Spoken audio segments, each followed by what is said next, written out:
Hi havia una vegada dues germanes que es deien Lia i Mila. La Lia i la Mila eren altes, rialleres i una miqueta desendreçades, però el que més els agradava a elles és que eren iguals, eren germanes bessones. A la família de la Lia i la Mila li agradava molt viatjar.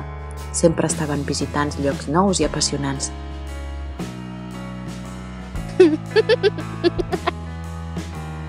També els agradaven molt els animals i vivien amb un lloro blau i amb un gosset chihuahua. El lloro era preciós, amb unes plomes d'un blau molt brillant i es deia Rio.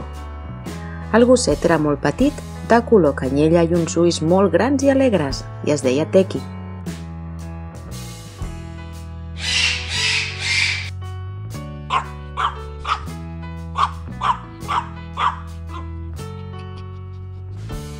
La Lia, la Mila, en Rio i en Teki estaven fent una passejada per la selva, observant les seves grans i verds fulles i gaudint de les belles vistes.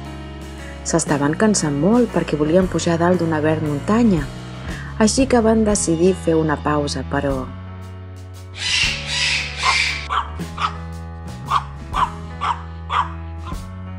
En Teki havia desaparegut! Teki, Teki! Cridaven les nenes. Però el Teki no venia. On ets, Teki? En Rio, com podia volar molt alt, donava voltes buscant-lo des de dalt. Però el Teki era un gos molt petit i costava molt veure'l. Se l'haurà menjat una serp?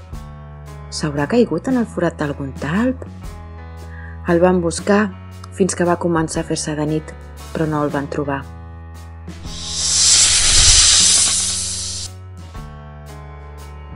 La Lia, la Mila i en Rio van tornar a casa molt preocupats i tristos.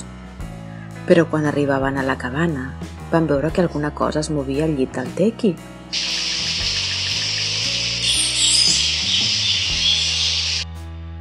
Era el Teki! S'havia cansat molt en la pujada de la muntanya i havia tornat a casa a descansar. Les nenes el van abraçar plenes d'alegria. Teki, que entremaliat has estat!